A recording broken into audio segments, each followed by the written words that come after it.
conducted by the DEA's Office of Professional Responsibility in cooperation with the CIA's own Inspector General. And what reason did the CIA have for promoting this drug smuggling? Well, the only rationale that's ever been offered is that this would lead to some valuable drug intelligence about the Colombian cartel. Over half of the Colombian drug cartel's cocaine crosses the border with Venezuela on its way to the United States and Europe. Back in the 1980s, the CIA was mandated by then-President Reagan to develop intelligence on the Colombian drug cartels. And so the CIA, with Venezuela's Guardia Nacional, or National Guard, set up an undercover operation, a drug smuggling operation in Venezuela that could handle the transshipment of the Colombian cartel's cocaine on its way to market. The plan was to infiltrate the cartel, and it worked. For the CIA National Guard undercover operation quickly accumulated this cocaine, over 1.5 tons, that was smuggled from Colombia into Venezuela inside these trucks, and then was stored here at the CIA-financed Counter-Narcotics Intelligence Center in Caracas.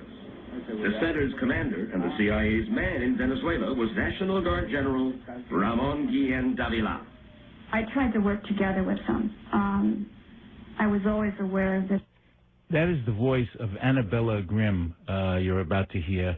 And I want the listeners to know that before I went on the air with this show, I had gone out and spoke to Annabella personally. She's a wonderful DEA agent, no longer on the job. That they were not telling me everything they were doing. Annabelle Grimm was a DEA agent with 18 years' experience when she was made agent in charge in Caracas. And she says that the CIA station chief, James Campbell, and this man, Mark McFarland, the CIA officer in charge at the center, told her that to keep the undercover smuggling operation credible, they had to keep the cartel happy. And the way to do that was simple. Deliver their dope, untouched by U.S. law enforcement, to the cartel's distributors, their dope dealers in the United States. The CIA and the Guardia Nacional wanted to let cocaine go on into the traffic without doing anything. They wanted to let it come up to the United States, no surveillance, no nothing. In other words, you weren't going to stop them in Miami or Houston or wherever. These drugs were simply going to go to the United States and then go into the traffic and eventually reach the street. That's what they wanted to do, yes.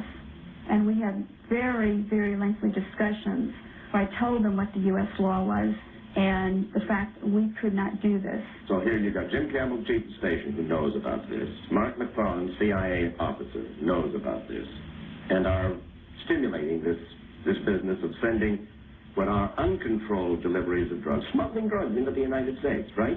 Right. Why in the world did they want to do that? As they explained to me, that this would enable them to gain the traffickers' confidence, keep their informant cool, and it would result in future seizures of larger quantities of drugs. And also they hoped to, I guess, they thought they were going to get Pablo Escobar at the scene of the crime or something, which I found personally ludicrous. But if Annabelle Grimm thought this was ludicrous, the CIA station chief, James Campbell, did not. He enlisted the assistance of CIA headquarters in Washington to get approval for the drug shipments. But, well, there you go, Dennis. Annabella Grimm, I don't know if you know Annabella.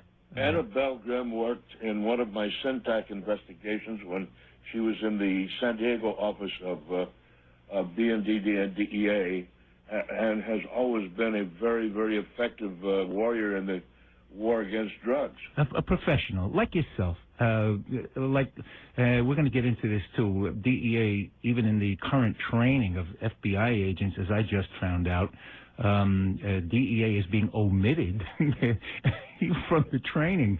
That they unless you've worked counter-terror, you're not qualified to lecture these FBI agents on how to handle informants and how to conduct covert operations. I mean, counter-terror, you're talking about an agency that has been a total failure for the history of the agency, listening to previous failures as instructors. Am I wrong?